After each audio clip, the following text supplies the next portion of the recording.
Hello students, welcome to the part 1 of the chapter Metals and Non-Metals of class 10th।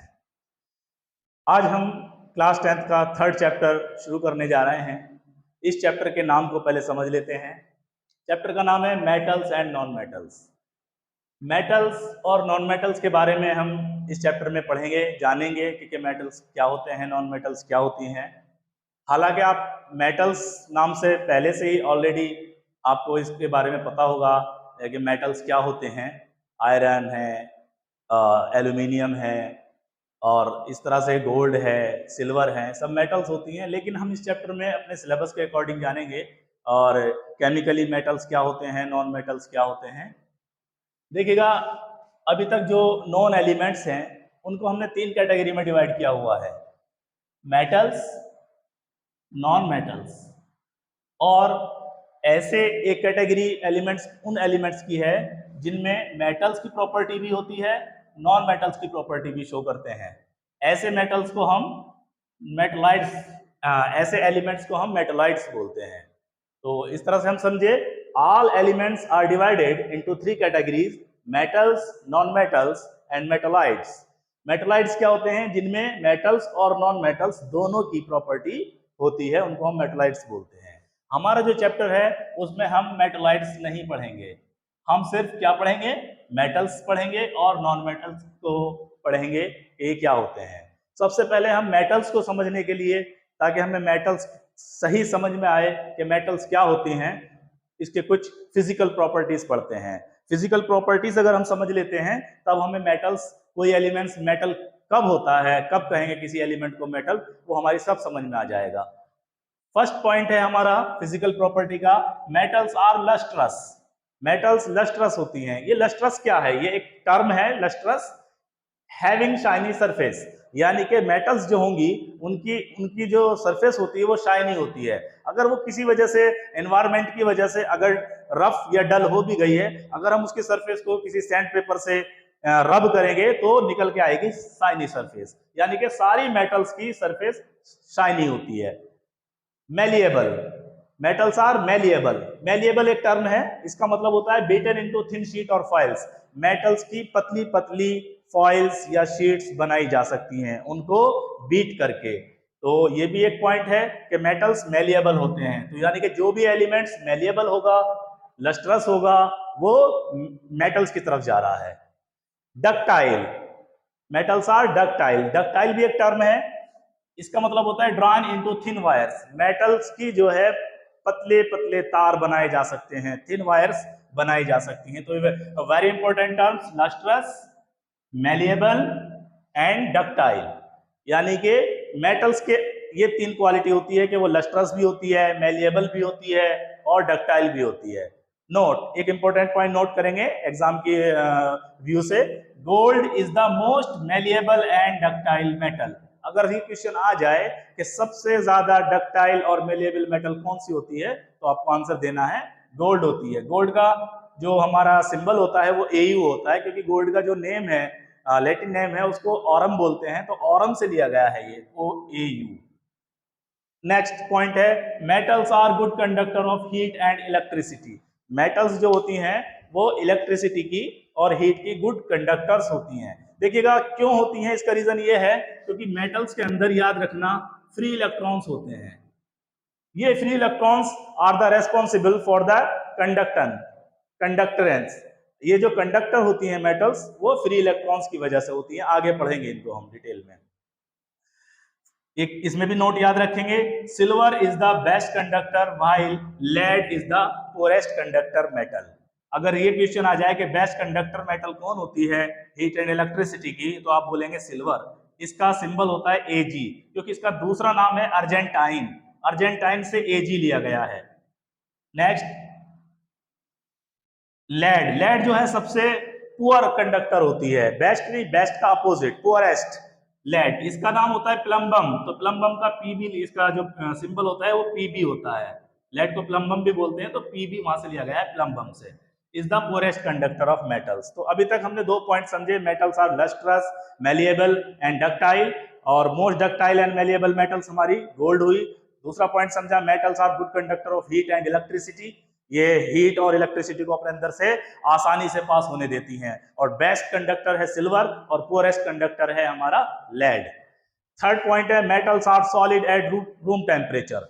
Metals generally solid होते हैं, metals solid होते हैं room temperature पर, यानी कि लगभग रूम टेम्परेचर को हम 25 डिग्री सेंटीग्रेड के टेम्परेचर को रूम टेम्परेचर एज्यूम करते हैं। तो आप मानिएगा सारी मेटल्स सॉलिड होती हैं एक्सेप्ट मर्क्यूरी।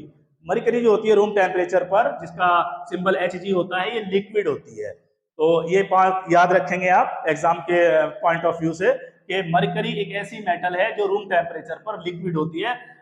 इसके अलावा बाकी की सारी मेटल्स सॉलिड होती हैं। नेक्स्ट पॉइंट है हमारा metals show electropositive character by losing electrons. ये वेरी इंपॉर्टेंट पॉइंट है। केमिकली अगर हम देखें तो ये मेटल की डेफिनेशन है जो बिल्कुल इसको यूनिक बनाती है कि metal show electropositive character. Metals electropositive character, ये इलेक्ट्रोपॉजिटिव कैरेक्टर शो करती है। What is electropositive character? अपने अंदर से इलेक्ट्रॉन को लूज करना, डोनेट कर देना, निकाल देना, ये इलेक्ट्रोपॉजिटिव कैरेक्टर होता है। फॉर एग्जांपल सोडियम एक मेटल है, उसने अपने अंदर से, उसके एक एटम ने अपने अंदर से एक इलेक्ट्रॉन निकाला और Na पॉजिटिव, एक इलेक्ट्रॉन निकल जाने की वजह से एक पॉजिटिव आता है। तो ये देखिएगा ये इलेक्ट्रोपॉजिटिव कैरेक्टर शो कर रहा है हमारा Na। ऐसे ही मैग्नीशियम, मैग्नीशियम एक एलिमेंट है। अभी हम इसको मेटल, नॉन मेटल, मेटलाइट कुछ नहीं कह रहे हैं, लेकिन अब हम देखते हैं केमिकली इसकी टेंडेंसी ये होती है कि ये अपने अंदर से एक एटम अपने अंदर से 2 इलेक्ट्रॉन निकालता है जब केमिकल रिएक्शन में जाता है। तो ऐसा करने से क्या होता है, Mg ने 2 इलेक्ट्रॉन निकाले तो डबल पॉजिटिव आ जाता है। 2 पॉजिटिव मींस डबल पॉजिटिव। तो देखिएगा ये कहलाता है पॉजिटिव आयन का बन जाना, कहलाता है इलेक्ट्रोपॉजिटिव कैरेक्टर। इसी तरह से एल्यूमिनियम भी अपने अंदर, एल्यूमिनियम का एक एटम अपने अंदर से 3 इलेक्ट्रॉन निकालता है और एल्यूमिनियम का 3 पॉजिटिव आयंस बनता है। तो हम देखते हैं कि ये इलेक्ट्रॉन लूज कर रहे हैं। It means these 3 elements are metals, क्योंकि ये इलेक्ट्रॉन लूज करके पॉजिटिव आयन बनाने का जो पॉजिटिव इलेक्ट्रोपॉजिटिव कैरेक्टर है, ये मेटल्स का होता है। ये एक पॉइंट हो गया मेटल्स को पहचानने का कि कैसे पता लगेगा कि मेटल्स है या नॉन मेटल्स है। नेक्स्ट पॉइंट है मेटल्स आर यूजुअली हार्ड, क्योंकि सॉलिड होते हैं, यूजुअली हार्ड होते हैं, and strong except alkali metals. Alkali metals के अलावा, एल्कली मेटल्स कौन सी होती है हमारी? ये होती है lithium, sodium, potassium, rubidium, caesium भी होती हैं, बट वो रेडियो एक्टिव की तरफ चली जाती हैं। तो हम याद रखेंगे लिथियम, सोडियम, पोटेशियम, ये जो 3 हमारी मेटल्स हैं, ये हार्ड नहीं होती। बाकी की सारी मेटल्स सॉलिड एंड हार्ड होती हैं। ये हार्ड नहीं होती, बल्कि ये इतनी सॉफ्ट होती हैं कि आप इनको नाइफ के जरिए, चाकू से काट भी सकते हैं, जिस तरह से पीस कर सकते हैं, जैसे हम फ्रूट के पीस कर देते हैं।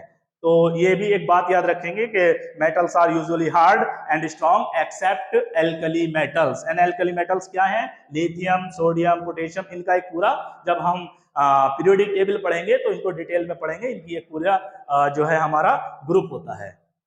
नेक्स्ट है मेटल्स, 6 पॉइंट है हमारा। मेटल्स है very high melting point, melting point short form में MP, and boiling point short form में BP। ये जनरली हार्ड होती हैं, स्ट्रांग होती हैं, तो ये समझ में आने वाली बात है कि इनका melting point and boiling point बहुत हाई होगा। मतलब हमें इनको पिघलाने के लिए, इनको बॉयल करने के लिए बहुत ज्यादा टेम्परेचर देने की जरूरत है। इस तरह से हमारे ये 1 2 3 4 5 6, अगर हम 6 पॉइंट्स को समझ लेते हैं फिजिकल प्रॉपर्टीज को मेटल्स की, तो हमें मेटल्स की एक अंडरस्टैंडिंग बन जाती है कि मेटल्स कैसी होती हैं, क्या होती हैं, किन को मेटल, किन एलिमेंट्स को मेटल कहा जाएगा। यस, अब हम इस चैप्टर में फिजिकल प्रॉपर्टीज को मेटल्स की समझ चुके हैं। कुछ इंटेक्स्ट क्वेश्चन दिए हुए हैं, 2 क्वेश्चंस NCERT बुक में हमारे, हम उनको देख लेते हैं, करते हैं उनको, ताकि हमारा जो है मेटल्स की फिजिकल प्रॉपर्टीज जो है वो कॉन्सेप्ट और अच्छा हो सके। एक क्वेश्चन दिया हुआ है, give an example of a metal which, एक मेटल का नाम बताना है आपको, एग्जांपल देना है। फर्स्ट है is a liquid at room temperature. एक ऐसी मेटल का नाम बताइए जो रूम टेम्परेचर पर लिक्विड स्टेट में होती है। All metals are solid at room temperature, but ऐसी मेटल का नाम बताना है जो लिक्विड हो। तो हमने पढ़ा था, ऐसी मेटल हमारी Hg होती है, जिसको हम मर्क्यूरी बोलते हैं। इसका नाम ही लिख देते हैं मर्करी, सिंबल होता है इसका Hg सिंबल इसलिए इसको हाइग्रेनियम बोलते हैं, इसका दूसरा नाम हाइग्रेनियम होता है, वहां से Hg लिया गया है। नेक्स्ट है can be easily name the metal can be easily cut with a knife. एक ऐसी मेटल का नाम बताइए जिसको हम इजिली नाइफ से कट कर सकते हैं। तो हमने फिजिकल प्रॉपर्टीज में पॉइंट पढ़ा था कि एल्कली मेटल्स जो होती हैं वो हमारी जस्ट लाइक सोडियम, ये Na, ये हमारी एक ऐसी मेटल है जो नाइफ से इजीली कट हो सकती है। थर्ड है metal is the best conductor of heat. Heat की बेस्ट कंडक्टर, तो बेस्ट कंडक्टर हमने पढ़ी थी सिल्वर होती है, जिसका सिंबल Ag अर्जेंटाइन होता है, Ag। नेक्स्ट है ऐसी मेटल का नाम बताइए जो पुअर कंडक्टर हो हीट की, तो वो हमारी लेड होती है। ये हम फिजिकल प्रॉपर्टीज में भी पढ़ के आए थे। तो ये क्वेश्चन हो जाता है। नेक्स्ट क्वेश्चन है explain the meaning of malleable and ductile. Malleable और डक्टाइल्स का जो मीनिंग इनको क्लियर कीजिए। मेलिएबल वो सब्सटेंस होते हैं जिनको हम शीट में आसानी से चेंज कर सकते हैं, उनको बीट करके पीट करके, तो हम बोलेंगे substance that can be beaten into thin sheet are called malleable. For example most of the metals are malleable. सारी की सारी metals except mercury are malleable. Next है डक्टाइल। डक्टाइल क्या होते हैं? Substance that can be drawn into thin wires, जिनको हम पतले तारों में चेंज कर सकते हैं, तो तार बना सकते हैं, तो वो सब्सटेंस कहलाते हैं डक्टाइल। और हमारी मेटल्स जो होती हैं वो मोस्ट ऑफ द मेटल्स जो होती हैं वो डक्टाइल होती हैं। इस तरह से ये हमारे दो इंटेक्ट क्वेश्चन हैं, ये पूरे हुए। आज की वीडियो को हम यहीं फिनिश करते हैं।